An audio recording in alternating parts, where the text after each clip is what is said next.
唔好話賺錢啊，係蝕到阿媽都唔認得啦，拼了我的老命啦。煎熬啊，我可以形容，因為有個比賽，我決定辭職。西九龍海旁喎，中秋節喎，一定有好多人啦。係翻起咧，即係冇去到之後比賽啊，或者我開鋪頭啊，其實冇咗其中一個環節都唔成啦。都即係講真，如果我真係好細個去咗法國，我未必學識嗰種待人處事嘅一啲細節啊，或者喂點樣睇人哋眉頭眼額啊，或者喺一個好大嘅公司、好大 team 人入邊，你去做嘢，你點樣同人哋合作，或者係你去做嘢嘅時候點樣去啲安排時間啊嗰啲，即係我覺得呢啲嘢係如果我冇去過一個大嘅機構入邊翻工咧，你係唔會學識嘅。所以我都覺得我唔會話我後悔，喂點解我一畢業就去？我會覺得翻幾年工反而對我而家無論創業又好，或者我之後做任何嘢都好，絕對係有幫助咯。所以就係當中就係呢一個 period 係攞嚟俾你去磨練，令到你之後即係可能做 business 啊，或者係你待人接物上。因為我記得 Anna 你係話自己係一個 I 人嚟嘅，即係你對於一個新識嘅人，其實你都係係呀咁樣，即係你係好少廢話嘅，你個人係真係勁少廢話，係真係會淨係講親嘢咧，一定係我一定要講嘅時候，係啊，先至講，即係你唔會係無啦啦講。嗰啲即係同人哋 social 上面嗰啲嘢咧，你係真係好少呢啲。我唔識噶，即係到而家我都學習緊啦。即係拉遠少少就係我嗰時咁啱我去嗰個係一個星期嘅課程，然後係嗰度差唔多一半啊以上都係美國人。咁佢哋美國人好擅長一啲 small talk 啊，問下你，喂，你今日去咗邊啊 ？Hi，how are you 咁嗰啲啊，覺得唔知喎，唔識啊咁樣。同埋因為我嗰陣時真係好想去學嘢啊。咁可能有陣時佢哋會同老師 chat chat，我又會覺得啊，點解要 chat chat 啊咁樣？我想學嘢啊咁樣，所以即係我嗰個學嘢嘅心好認真，我會話，即係當我對住自己一啲好中意嘅事物嘅時候，我係好認真。嗰啲咩 small talk 完全係左耳入右耳出咯，我就nice 咁樣。喺 Fred 嗰度都有講話，即係你喺法國讀書咧，都係你比較辛苦，即係除咗 small talk 上面就係，另外就係好似係咪又唔知唔舒服啊？定係之後啊？好似又話唔舒服啊，跟住又話咩？我記得你之前同我講話咩？唔知隻腳整親。點解會整親咧？就因為我嗰段時間咧，為咗可以又追翻啲時間咧，我出入都係用的士。咁咧就係嗰排咧，我終於可以放早啲啦，即係可能我唔需要去到夜晚11、12點啦，我10點幾就可以完啦。咁我就諗住，咁我咪搭巴士翻去咯，係啦。咁跟住咧，然後咁啱嗰架係尾班車，追唔切喎，我就諗住係啦。但係我其實嗰陣時咧，係我要拎住我所有嘅嘢，即係可能。大家冇乜畫面啊，就係因為我係有拎住一堆架撐啦，一堆我做完嘅成品啦，同埋我翻工嘅袋啦，嗰啲嘢啦，然後我就拎住嗰堆嘢由地鐵站，係孭住嘅，唔止仲有架車，所以我係有即你可以幻想我拖住一嚿行李，然後仲要孭住個大背囊，然後就衝上去個巴士站嗰度啦，咁就喺呢個衝上去嘅過程就棘親，而嗰個棘親咧就唔係棘親，即係拗柴，係斷咗嘅個韌帶，唔知係斷咗定撕裂，我唔係好記得，應該冇斷，因為冇做手術，係裂咗啦一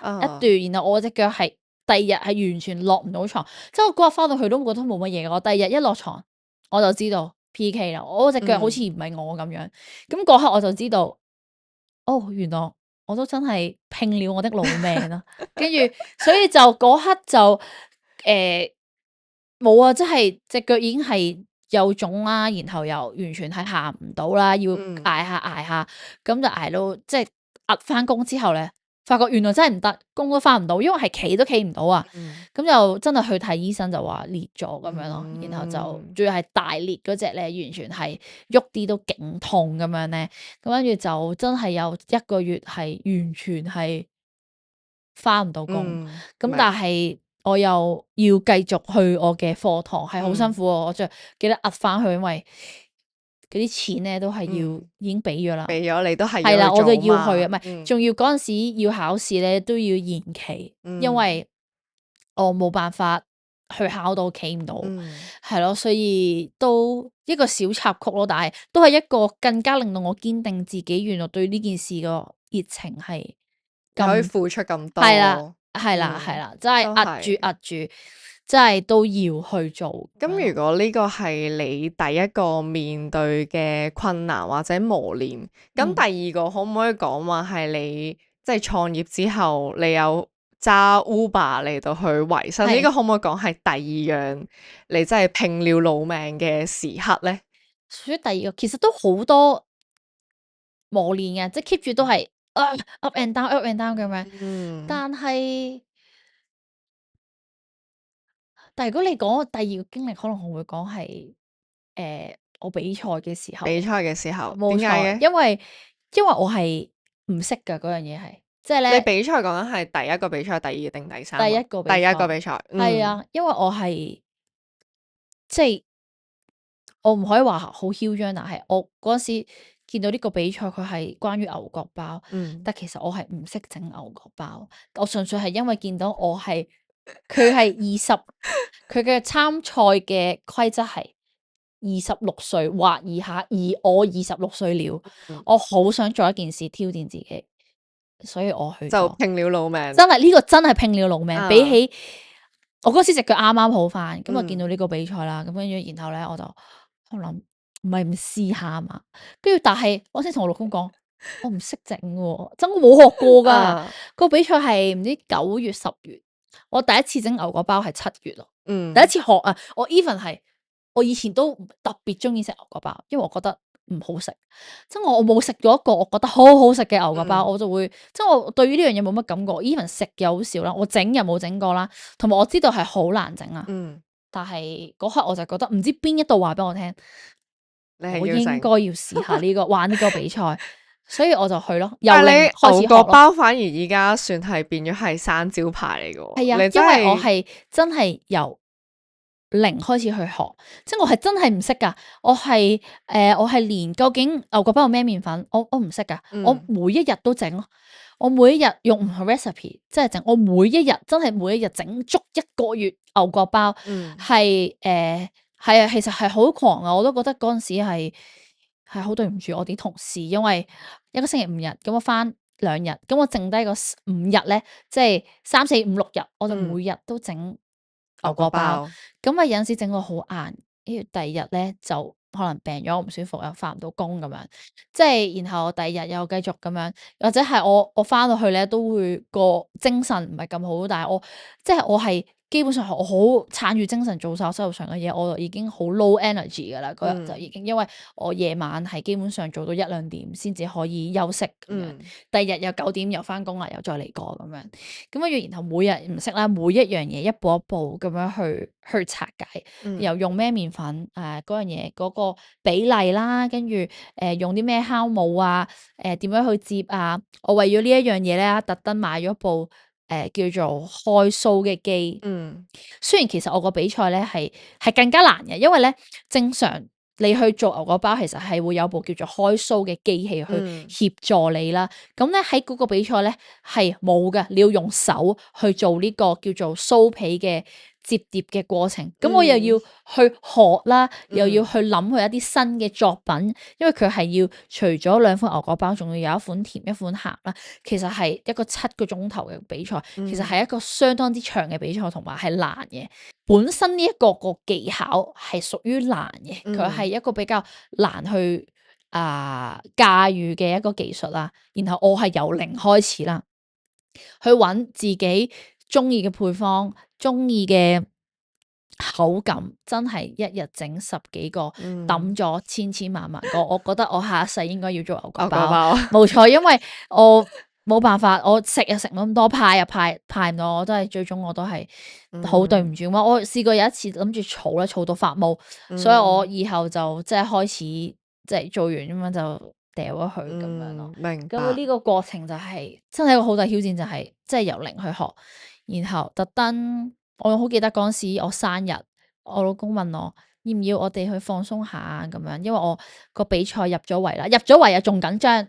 因為咧佢第一圍咧係交相嘅啫。嗯，咁你交相你有啲你角度影得靚啲啊，咁樣你都好容易係即係 P 下圖啊，啦，我冇咁 P 樣圖噶啦，冇哦 P 圖，係，OK，OK，啦，啲燈光啊咁樣，因為佢第一圍入圍嘅相咧，同你最終做嗰個比賽嘅成品係唔一樣啊！個難度就喺度啦，你第一段已經要嘔一堆作品相出嚟啦，跟住然後咧，你第二輪比賽咧，你又唔可以做翻你第一輪。即係總之唔可以重複。係啦，咁我又要我一樣諗啦，然後咧我又要整啦，咁我有自己 idea，但係咧，我想講我由入咗圍去到我比賽前嗰2個星期，我都係整唔到我心目中我想去到嘅嗰一個位置。咁而嗰陣時又好近我生日，咁咧我老公話不如去放鬆下啦。我話唔得，我要去日本。點解？因為我要去嗰個東京嘅道具街，我要揾模具。我覺得個問題出現咗喺個模具同埋個工具上邊，我要去最多道具嘅即係模具嘅地方度揾啱我用比賽用嘅模具啦。於是乎咧，我就去咗日本，就係即係休息都冇啊！每一日就係去揾啲模具，邊一間啱，每一間行咗，我諗行咗2日，就買咗幾套唔同嘅工具翻嚟，真係好癲！即係為咗呢個比賽，即係其實講真啦，你都唔識整牛角包，點解要去到咁盡咧？有陣時我都會問自己，但我覺得真係好想試啊！即係我覺得你都入咗圍啦，你梗係要去試啦，係咪先咁啊？咁所以就係咯。再嘥嚿錢去旅行買嘢咁樣，然後又係不眠不休咁樣，去到我比賽前一日，我終於整到我想要嘅效果啦。然後就最好嘅 result 咧，就喺我比賽嗰一日先至整到咯。所以我有陣時都會覺得係咪就係呢啲咁緊迫咁 tight 嘅 schedule 啊？或者我不停咁練習，我真係好想做，就喺嗰一刻爆發咗我嘅小宇宙，冇錯，就係嗰刻。即係講真，你其實你想做嗰樣嘢，然後你又唔識，由零開始去到呢一步。講真，我嗰陣時比賽完咗，我係冇諗話要贏定攞任何名銜，因為講真啦，嗰度全部人都好叻㗎，全部都係某某酒店出嚟啊，某某大嘅麵包鋪啊咁樣。我一個 nobody，我參加過，我係冇名㗎，人哋係代表住某一間公司、某一個酒店，我係 nobody，都唔會俾你贏啦，即係我會咁諗，就算係啊，都冇人識你咁樣。咁但係就真係好開心，因為係最終真係贏到有個名次啦，然後有個評判佢特登行過嚟，佢同我講，我咁多個入邊，我最中意嘅係你嘅牛角包，我覺得你控制得呢啲嘢非常之好。唯獨係我冇比過賽啦，我比賽完咗咧，成台都係一堆碗咁樣，因為佢比賽都要計整結分噶嘛。大家已經抹晒碗啊，洗好晒嘢啊，我就喺度打晒仗咁樣。咁我嗰刻咧，所以我話我點解我冇諗過我會有任何名次，因為我係張台亂到阿媽都唔認得，因為我嗰刻係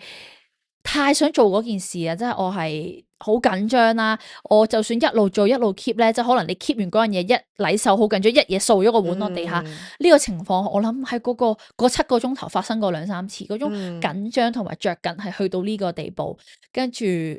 係咯，所以聽到佢讚我嘅時候，我係非常開心咯，同埋都係下一個轉捩點。點解我會決定我真係要離開呢份工作？就係人哋問我，你係邊一間餅店啊？邊間酒店㗎？咁樣，我點答人啊？即係我喺醫院啊，我係一個化驗師咁樣。咁你喺嗰個場，大家你喺嗰度見到咁多 master chef，係真係有啲好出名嘅 chef 嚟到嘅時候。我只可以 yes chef 咁樣咯，我冇答到其他嘢，因為我真係一個喺醫院做緊化驗師嘅化驗師，然後我同呢一個行業係冇任何嘅 connection 咁滯，喺嗰個 moment，我唯有嘅係靠自己一股嘅蠻勁，好想做好嗰件事嘅決心，去做好呢個牛角包，去玩好呢個比賽，而真係有成果嘅時候，就真係會敲醒咗我。你係咪要繼續留喺呢一份工作？係啊，嗰陣時我好記得，我個比賽11月完咗啦，我諗咗1個月，我決定就辭職啦。我其實係冇錢噶，我冇好足夠嘅資金，我淨係夠我去到法國讀書。咁嗰個少少嘅錢就夠我做好少嘅嘢，咁我就即刻搬屋，然後辭職係啦，然後就去咗法國讀咗一個零月嘅書，就決定真係開呢間鋪頭，就係因為呢一個比賽，佢問我你喺邊一度出嚟，而我真係口啞啞，我就知道呢個就係個原因，點解我會去開始呢間鋪頭，同埋點解可以話係我人生其中一個好大嘅轉捩點，就係因為嗰一日發生嘅。都明白啊，因為即係你諗下個 chef 問你係嚟自邊度，即係其實係啊，佢都對你嚟講係，即係佢肯定你啊，係啊，佢肯定你冇嘅錯牛角包，肯定係你嘅作品，所以佢先會問你嚟自邊度，因為佢想了解你嘛。係啦，冇都錯。明白然後我答唔到人咯，係啦，嗯，所以其實我喺開我自己鋪頭之前咧，我有去揾工嘅，即係我有特登覺得不如我去返一份 pastry 嘅 full time 啦，咁樣我同我老公傾啦。但係點解啊？你之前因為我記得你頭先都有講話，你細個其實你都有翻 part time，咁點解係啦你反而再想翻 full time 先因為我想再知有冇嘢唔同，因為我都始終係大學，咁我都出咗嚟做幾年嘢，咁會唔會哦而家個 trend 有啲唔同咧？或者各樣嘢咧咁樣？咁我嗰陣時就係個諗法就不如我試下揾份工，真係要去體驗一年先咁樣，係啦，試一試先，之後再出嚟闖。咁咧我就即係都 in 咗個酒店嘅工作啦，咁都去試咗幾日工。咁喺試嘅過程入邊咧，我有個好大嘅感悟，就係原來我同以前我喺酒店炒散嘅 Anna 已經唔一樣，我識嘅嘢已經足夠啦。因為我去睇完人哋一啲 operation，同我以前喺酒店做炒散嘅時候，我已經睇過啦，好多嘢我已經學過啦。咁而我反而喺呢一年，我喺 part time 讀書嘅時候，同埋我比賽嘅時候，我原來靠自己已經學咗好多唔同嘅 technique，或者一啲我有好多自己想做嘅作品。咁原來我如果留喺呢一個餅房，或者留喺一份工入邊，就嘥咗自己啦。係啦，我未必會覺得開心。嗯，都係嗰樣嘢。跟住我就發覺，原來我可能我嘅夢想，除咗係有一個有自己嘅一間麵包鋪或者一間餅店，我諗更加重要嘅就係一個 playground，我可以發揮我自己嘅創意同埋嗰個潛力。咁我就把心一橫，係啦，就決定都唔返啦嗰份工。係啦，就直接係啦，直接開鋪，直接開就諗住開自己嘅鋪頭咁樣咯。咁就係啦，就係咁樣，所以就都係一個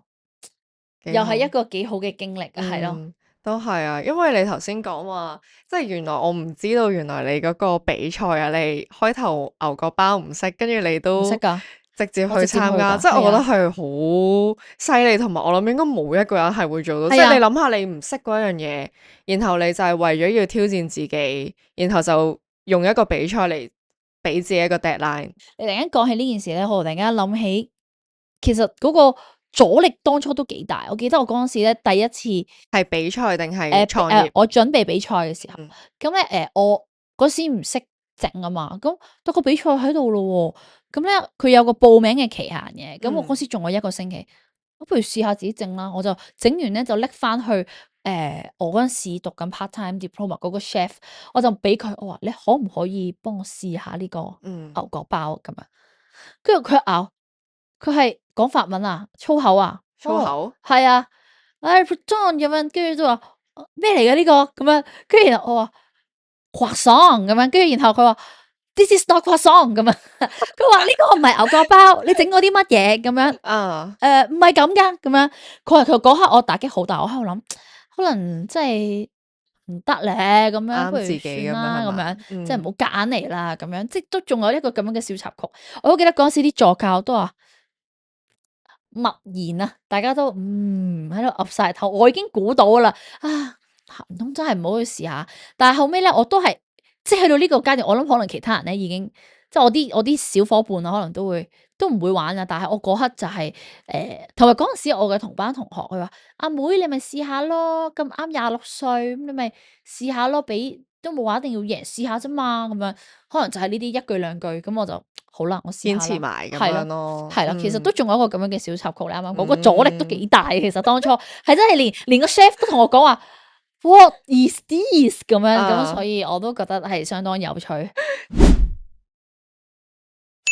咁你喺法國之後，距離你開門市其實都有一個空窗期嘅喎。我都記得你嗰陣時講話係你係好辛苦嘅係，喎。冇錯冇錯，係其實嗰陣時都係相當之咁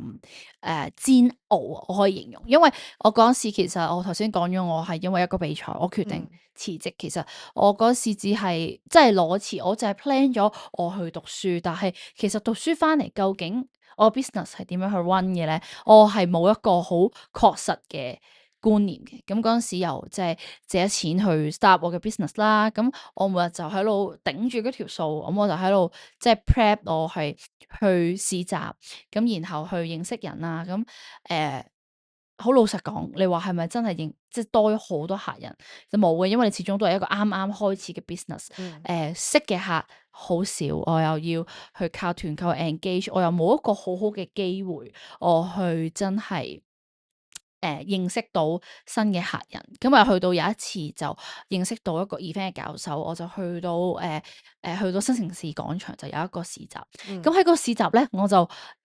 係第一次真係認識到好多新嘅客人，多咗好多人認識我個品牌。嗯然後咧就有個人 coach 我，就話啊佢嚟緊中秋節，想喺西九龍海邊有一個戶外嘅一個嘉年華。咁咧佢就邀請咗好多嘅 branding 去加入咧，去做一啲即係美食嘅市集。咁我都覺得哇！呢個可能係一個好好嘅機嗯會喎，因為哇，可以我哋一個咁細嘅品牌，可以同到個咁大嘅 IP 合作，然後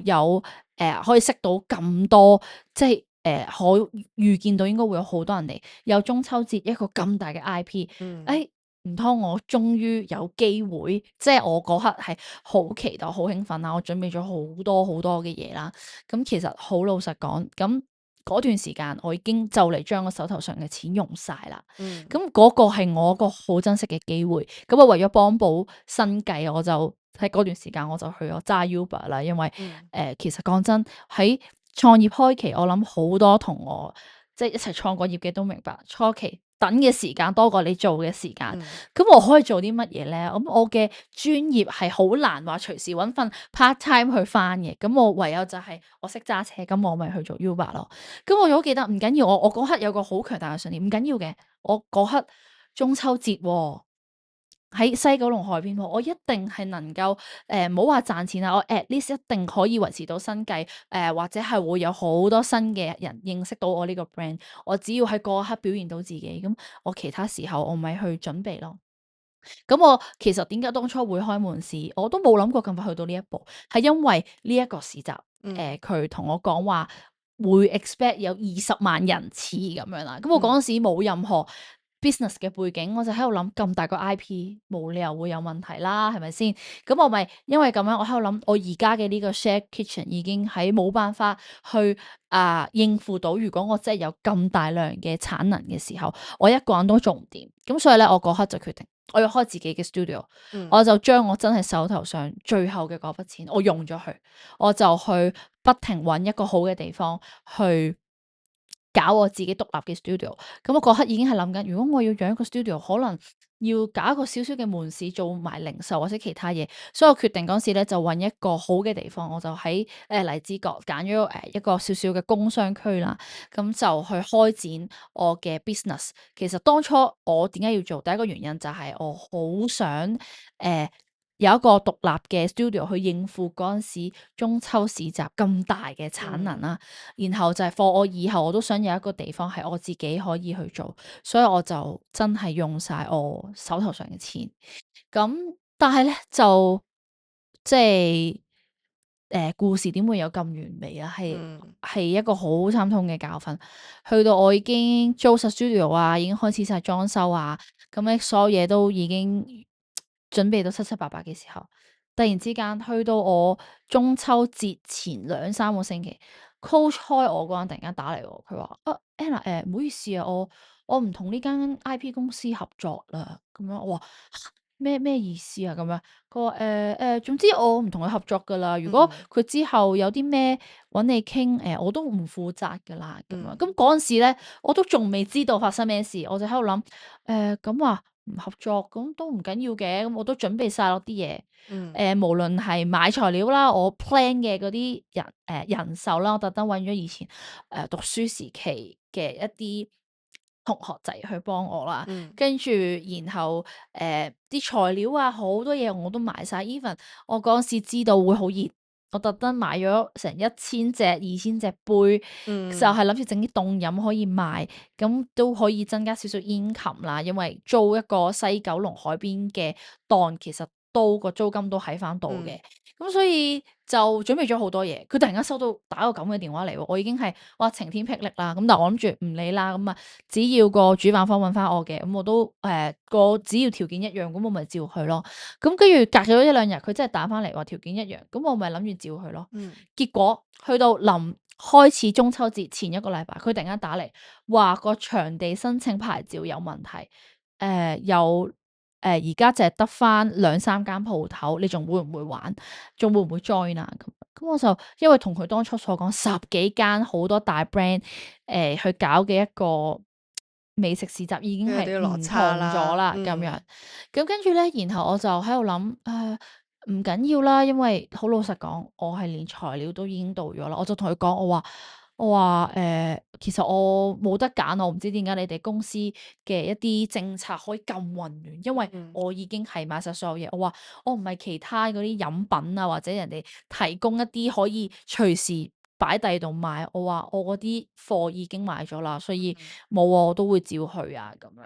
咁我話到時你只要 print 咗新嘅位置，你同我講咯，我去更新翻個牌位，因為我哋要申請嗰啲臨時食物牌喎。但係你總之你搞掂，你有晒，你準備好，你話俾我聽。結果去到最癲嘅就係我嗰刻已經 feel 到，嗰刻我先開始真正感受到死啦，係咪奶奶地嘢咧咁樣？我第一次即係我冇呢個經驗啦，我嗰刻真係感受到大鑊啦，好似奶嘢啦咁樣。跟住咧，我就去到中秋節前2日。即市集開始前2日，佢突然間打嚟，佢哋全部都唔玩啊，得翻你一個，你仲去唔去？其實我知嘅，任何正常人嗰刻肯定話唔去，但係我做烘焙，我做蛋糕，我喺嗰刻我冇得揀，因為第一我用晒手頭上嘅錢，我好急需要有一個 hot money， 有個現錢翻嚟。如果唔係，我捱唔到去我開張嘅嗰一日。咁而所有嘅材料我已經買咗啦，我唔將佢變成貨錢咧，我係即係好難去維繫到啦。然後人手我已經嗌咗啦，咁然後又點講好咧？嗰個好多嘢我已經係準備晒噶啦，我基本上可以講話係洗濕咗個頭，我根本上都翻唔到轉頭噶啦。咁所以我就同佢講，我話我冇我啲嘢買晒啦，咁樣。我唔係其他嗰啲可以隨時執，我話你有一個我都照去。咁我嗰刻喺度諗，西九龍海旁喎，中秋節喎，一定有好多人啦。咁無論點得翻我一檔，仲好啦，我一個人即係我嗰日諗法食晒啦，係咪先？咁我就都照繼續去準備啦。咁結果去到市集第一日 O 咗嘴，真係 O 咗嘴，因為我哋去到嗰度嗰陣時，我仲特登拜託咗。係，我仲記得嗌咗你啦，係啦，跟住仲有另外一位好朋友，佢係MT 嚟嘅，佢幫我去即係策劃成個前期 P&L， 教我去計數，幫我做啲 planning 嘢，我好感謝嗰位朋友，同埋佢都又係其中一個原因，我都叫晒人嚟咯，幫咗我咁多，我冇理由唔去噶。咁第一日咧，我仲好記得佢同你一齊去到，哇，影幅相俾我完全嚇親，乜都冇，佢只係得一個帳篷嘅爛鬼，都唔可以話係帳篷，係一個好簡陋嘅一吹就冧嘅帳篷。然後喺佢一個已經用一啲卡 box set 好咗一個有地台嘅好大嘅一個檔位隔離，我就好似嗰啲擺貨嘅攤位咁樣。我嗰刻已經知道大鑊啦，搞乜仲有嘢啊？我好記得呢咧，嗰一日咧，我哋去到咧係聯絡唔到任何人咯。度係啊，係我哋好似佢係盲頭烏蠅咁，唔係啊知點算係啦，咯。因為咧本身佢哋又話咩俾啲 POS 機我哋啊，嗯跟住結果去到下晝都冇見到任何人啊，咁我哋都要做生意㗎，咁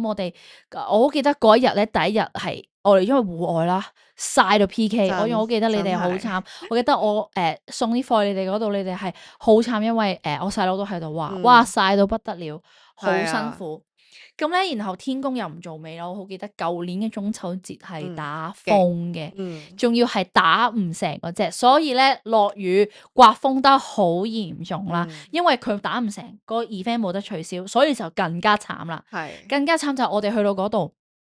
我好記得第一日定唔知第二日咧，我哋去到嗰度，去到中間2、3點就話唔得啦，而家橫風橫雨啦，要撤退啦，因為個帳篷已經係吹到就嚟冧啦。嗯咁咧，因為我哋嗰陣時為咗去買嘢飲同埋雪糕咧，我哋就租咗2個雪櫃啦。嗯咁咧，主辦方係冇安排任何嘅儲存位置俾我去儲存呢啲雪櫃同埋冰櫃。而我一早已經係同佢講咗，咁就好狼狽。我仲好記得，因為嗰陣時得你哋2個女仔，根本上係搬唔喐嗰啲雪櫃同埋冰櫃。咁我哋於是乎 call 晒大馬，叫晒我啲 friend 啊過嚟。我哋5、6條友落晒大雨，咁咧佢話因為冇位，等咗好耐，我哋聯絡唔到任何人，咁就唯有就係夾硬就係搬去佢隔離嗰個換另一啲贈品嘅攤檔嗰度。就夾硬懟入去啦，因為我哋係完全係推唔喐噶，好重，我哋幾條友淋到成身濕晒，推啲雪櫃冰櫃入去，跟住然後諗住已經係好氣餒啦，因為嗰刻我已經知道我冇可能再喺呢一度去，唔好話賺錢啊，係蝕到阿媽都唔認得啦。人手長租嗰陣時，我要去。即刻真係用晒我所有錢，俾晒裝修、人工、材料錢，真係一個崩都冇啦。而我喺呢度冇辦法搵翻少少錢啦。咁而去到第二日打完風啦，因為停咗，跟住我哋咧就我好記得好似係短暫掛咗個8號風球一個晚上，係啦。咁好似跟住係夜晚啊，係啦。咁跟住係第二日咧唔知1、2點就落咗啦。咁我哋去到個場地。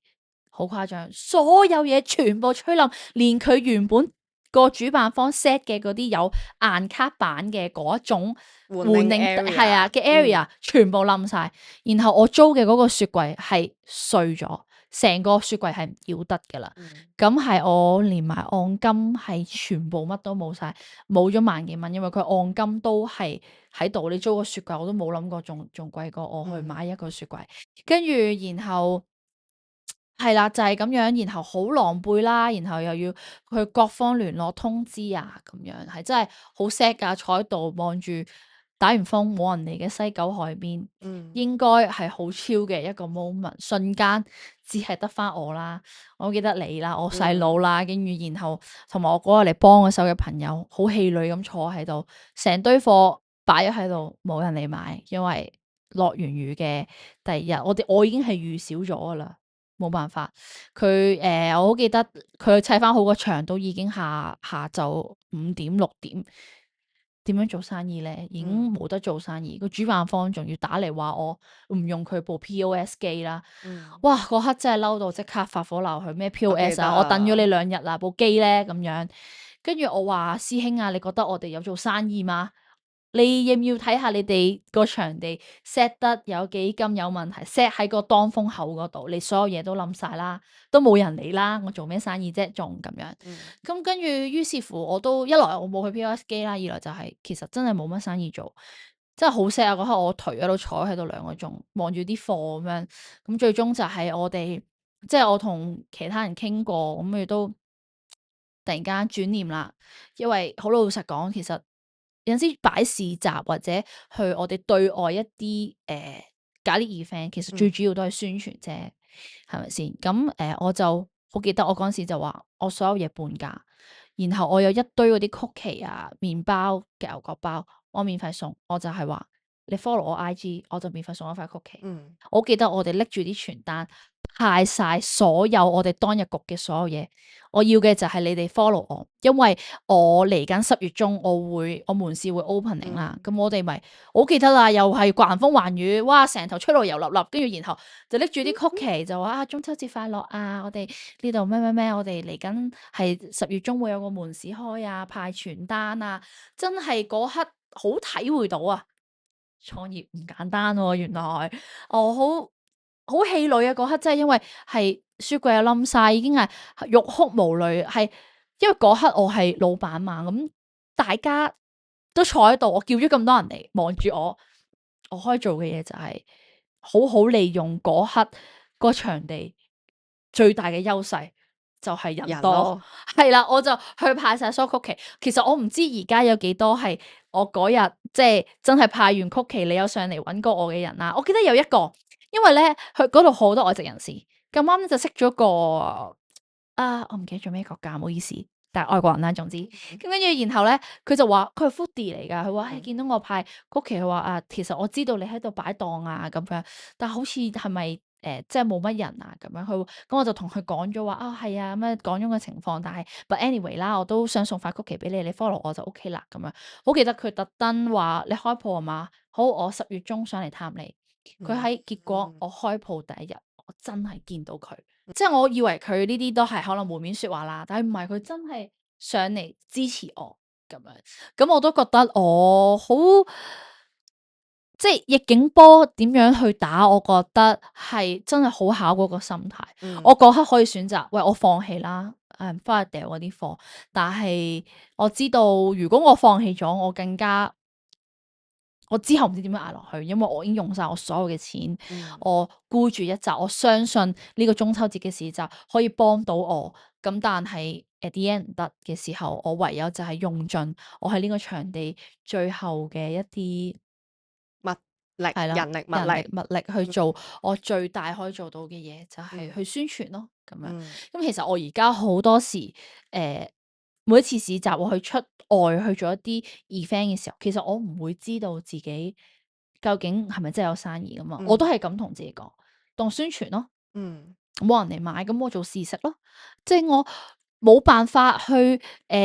有陣時而家呢個經濟環境底下，我冇辦法去 expect 究竟我會有幾多 revenue 或者我會有幾多營業額噶嘛，咁所以呢一個就係一個好好嘅都話係教訓，係一個好好嘅 lesson 咯。因為如果冇嗰陣時嘅經驗，我未必會諗到下一次如果我再遇到呢啲情況，我可以點做？我未必會應變得咁快。同時就係我冇經歷過咁 worse 嘅話，我都冇辦法可以之後咁有毅力去捱過每一關咯。因為呢一個係真係一個都好慘烈，因為真係其實我好記得我完咗嗰3日咧，嗰4日市集，我翻去咧喊到傻西瓜，因為我知我用晒啲錢啦，但係我冇辦法喺入邊賺到任何錢，even 都會唔到半，咁但係我又要出糧啦，然後係啦，距離我嗰陣時我公布係10月中啊，但係其實我有成差唔多3-4個星期嘅空窗期，我唔知呢段時間可以點樣去捱過啦，因為我已經冇晒錢啦，咁樣，咁就唯有真係節衣縮食啊，好好咁樣清理好個 studio 啊，然後就準備開張咯，所以我都好感謝就唔知係咪真係周圍派宣傳有功。我又好記得，因為我好記得嗰陣時喺度諗，唔緊要嘅，我都唔知邊度嚟嘅一個諗法，唔緊要嘅，開咗張可能會有人上嚟買咧，咁樣咪周圍去派傳單啊、貼海報啊，咁樣，即係我覺得呢啲位就係嗰種打逆境波嗰種心智啊，好磨練到我嘅嗰種耐力。係啊，我好記得真係硬住頭皮。講真，20零歲嘅靚妹咁樣，啱啱畢業做咗幾年嘢，仲要係全部都係唔使對外人嘅。即係對我嚟講係一個好大嘅挑戰咯，真係硬住頭皮去做咯嗰陣時。咁你覺得如果你咁講話，你又唔知邊度嚟嘅自信，覺得自己一定得，咁你覺得自己係咪一個好正面嘅人啊？其實，嗯，其實係咪好正面啊？哇，我都冇諗過呢個問題添，等我諗下先。因為嗰個 moment 我知我冇得翻轉頭啊，所以你嗯話係咪好正面？又唔係，而係可能呢個諗法個根基都係你唔做就冇嘢會改變到啦。咁但係我嗰刻係更加有深切嘅體會就係、我唔做會死咯。我可能係嗯個恐懼推到我有一個我必定要行嘅心，多過話真係好正面，因為我只係知道。我只係害怕嗰個結果咯，我會話，嗯，但係都係屬於正面嘅，因為有陣時都你都知係，努力未必有成果噶嘛，都係咯。啱。咁不如我又問下你啊，你覺得你有呢個咁打不死嘅精神係，你覺得你係與生俱來，定係其實你係真係一步一步係行出嚟？因為就好似你當初嗯，諗，即係譬如你之前打嗰一篇文，就係話你中學嘅時期，你都會同自己講認真少少去讀呢個書，然後就係考一個好嘅成績。即嗯，係你覺得你係先天係真係有一個打不死嘅精神啦，定係在後天係多啲咧？係，我覺得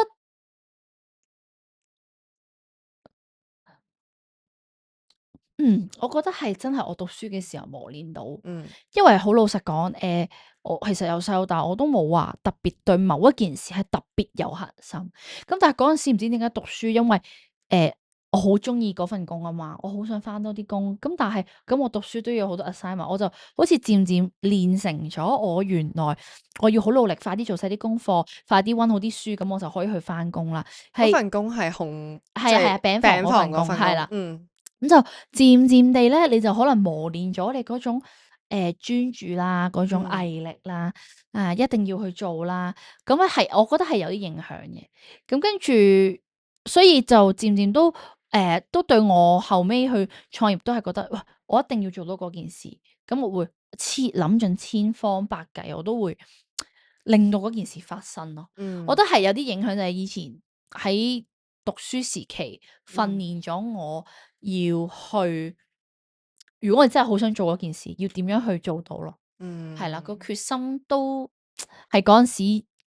叫做學翻嚟，跟住嗯就運用到而家，我都仲係會好想將嗰件事做得好，就算不過雖然呢個做得好呢件事係點講好咧，係好。要真係做得非常好，你先有係啦，係 結 sometimes 有果陣時會嘅。帶來一啲唔嗯好嘅嘅結果嘅，即係可能有陣時我太想件事完美啦，